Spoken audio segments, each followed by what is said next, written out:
Hi, I'm Madison Dalton from the WHS Wave, reporting from the WHS Theater, where Glenis, Redmond, and Taylor Molly are performing for the Palm Beach Poetry Festival. Running feet, running through cane fields, cotton fields, always somebody else's sharecrop land. She deserves to run, to fight, to battle no more, lay it all down by the riverside, but she's in the nursing home with the rage burning bright. I know, because sometimes she won't let no white hand touch her.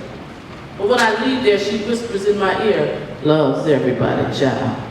I am not sure what happened to her. 109 years of living in the South. I only know she is closer to God than anyone I have ever known. I've also heard that you refer to yourself before as a spiritual activist. How would you say this plays a role in your work? Spiritual activist, great question. Thanks for finding that. Yeah, spiritual activist means that I feel like I ignite fires. I feel like I'm a fire starter.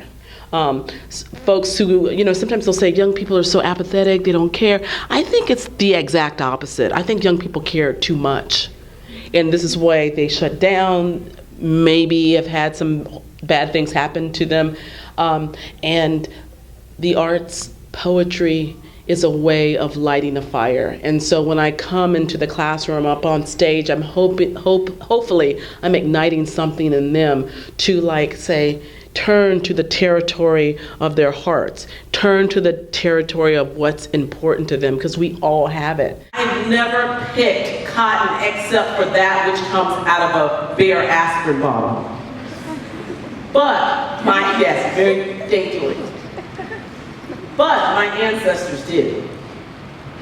And turning my gaze to that cotton field, I realized that is what my ancestors did, from what they call can't see to can't see. From sun up to sundown. My mother and grandmother both picked 350 pounds of cotton a day. My grandfather and great-grandfather even more. How would you say your heritage has affected your poetry? I think my African-American heritage has impacted my poetry in a way that will cause me to write about it for the rest of my life, just because of the middle passage and the unknown part of it is one part that just kind of keeps creeping up, and I have this curious mind. So I think I'm always on the lookout of how that impacts me, being from Nigeria, Cameroon, and also part Cherokee and Sioux. So, and especially when I come to Florida and there's all these Native American names, and that's part where I want to go even more. I haven't really written as much about my Native American heritage, but it's one of those powerful things, the lineage that will keep carrying on in the pen, and write about my ancestors and what they could not say for themselves.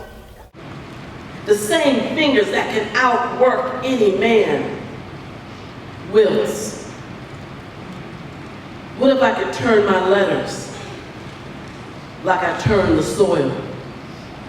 What if I could make more than my mark, a wavery X that's supposed to speak for me?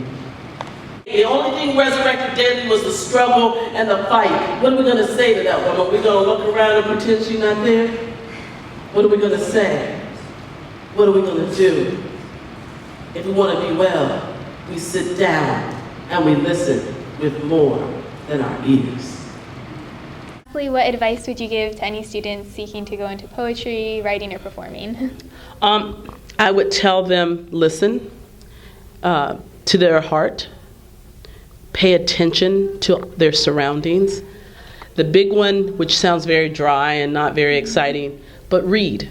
Read poetry, read fiction, read comic books, read the label on your shirt and your cereal boxes. But no, just be a reader. And to me, reading is a precursor to writing. Nothing bothers me more when I hear a young writer who says, I'm a writer and I love to write. You're like, who are you reading? Oh, I don't read poetry. But no, to be a poet means you're studying the craft. And you don't have to just pay attention. If you're a performance poet, pay attention to the page poets. And I feel the same way. You should read everyone. You should not discriminate. You should know your craft inside and out. And you should have a favorite poet or a list of favorite writers. And like the poem I did for Zora, she's one of my favorites. Wow. I'm wearing a black and white photo, one leg cocked like a gun on a running board of a Model T, the other rooted in the earth, and I don't take no mess. I ride with the wind and the water and the trees, and if you don't know me, you better ask somebody. Me speaking of how their eyes were watching God and know His eyes were watching me. Each key was neat. It's the same angel that made him label and date butcher paper wrap leftovers in the refrigerator with Christmas present creases and hospital corners and little 2x2 post-it notes with possible suggestions for the leftovers' use. Turkey scraps, November 23. Yummy treat for the DOG, secured with, count 'em, 1, 2 rubber bands. One for snugness, the other just for, symmetry. The key that you keep to your neighbor's house across the street, he called that the farm in Kansas. That was the neighbor's house across the street. Victor was the name of the Volvo. Henry was the Honda. Gabriella the Sabatini. A security of the mind, no doubt, and not so much precluding burglary as offering a challenge to the industrious burglar. Do you say that our public schools are doing an adequate job promoting poetry and writing in the classroom? Of course not. Of course not. And that's because there is a belief among educational policymakers that the arts are the ice cream that you get to enjoy after you have finished the vegetables of science and math and reading. And it just doesn't work that way. If you cut the funding for the arts, if you cut funding for creative outlets like poetry, if you try to focus, the Japanese have a saying that the more you focus on one goal, the more you will achieve its opposite. So the more schools hunker down and say, all we can afford to do is teach toward this test so that kids pass the test. And so no dance, no music, of course no drama. Get that poetry out of here. We only have time to focus on the test. Guess what? Your scores are going to go down and down and down as your focus narrows like that. I'm not saying that teaching poetry in public schools is the silver bullet that will solve all of education's problems. Actually, yes, I am. I think different places have the lead on it. And of course, I think the places that don't have the lead are the places that hire me, and they're looking for a way to open their world up. Sometimes they don't know that they're looking for this thing, because to me, the youth poetry movement is the next best thing in the world. So, you have Louder Than a Bomb, and you have Brave New Voices, and we have a program called Peace Voices. And it is not just about kids writing poetry. It is about becoming a curious learner in your community and what you have to offer and what you have to say. The Common Core is a big thing now in schools, but poetry and the arts are connected to the Common Core. To me, the Common Core is humanity, and that is how you get to it, through the arts. Even the key that says simply Hartford. Hartford. Somewhere there is a door, a box, a closet full of secrets locked, and the only thing I know about it, knowing my father, is that it's probably not in Hartford. But I keep them all, jingling and jangling, turning the tumblers of the past. Who knows when I may not be in Hartford again and have such a need for such a key? And who here knows nothing of the magic that escapes every time a key that should unlock a door does?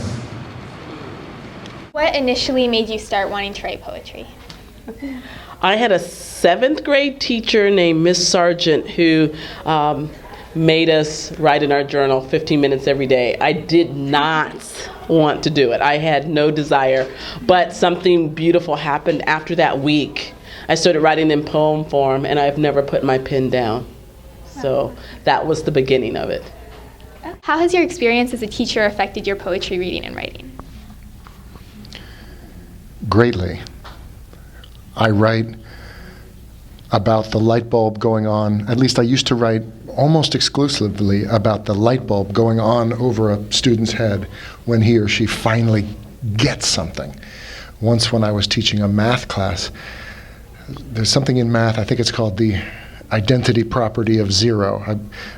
It means that anything multiplied by zero is going to be zero. And this kid said, wait a minute, are you trying to tell me that 7 times a million times 1/2 times 0 is going to be?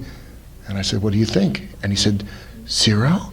And I went, yeah. And he went, this changes everything. And I just love moments like that. And as a poet and as a teacher, you want to change everything. And I often quote the Latin poet Horace, who said that the task of the poet was to either delight or instruct, and that we must reserve our greatest approbation for those who can do both at the same time. And that is also the job of the teacher. So teacher, poet, the line is blurred between those two professions for me. I've been a teaching artist for the last 20 years, and I feel like my students have always created the next poem form or the next theme work where I'm going to go and what I'm paying attention to. So I think being in the classroom has kept me fresh and young. I mean, as young as you can be for being 50 years old. But I just feel like there's an fire that's in the classroom with youth. And I work with a group in Greenville, South Carolina, a Performing Arts Center, and we have a program called Peace Voices. And it's young people. We meet every other Tuesday, performing and open mic, and I'm dedicated to young people because you're carrying the torch. Why did you decide to leave the classroom? I did it reluctantly. You didn't ask how I did it, but I left the classroom reluctant. Well, there are two ways I can answer that. One is I left the classroom when it became apparent that I might be able to support myself as an artist. To answer that question, I left the classroom because it looked like I could follow my dream. I reluctantly left the classroom when it appeared to me that my dream was going to help put food on the table. But the other way to answer that question is, what makes you think I did leave the classroom? I said goodbye to employer-sponsored health insurance. I haven't gotten health insurance from a school since June of 2000.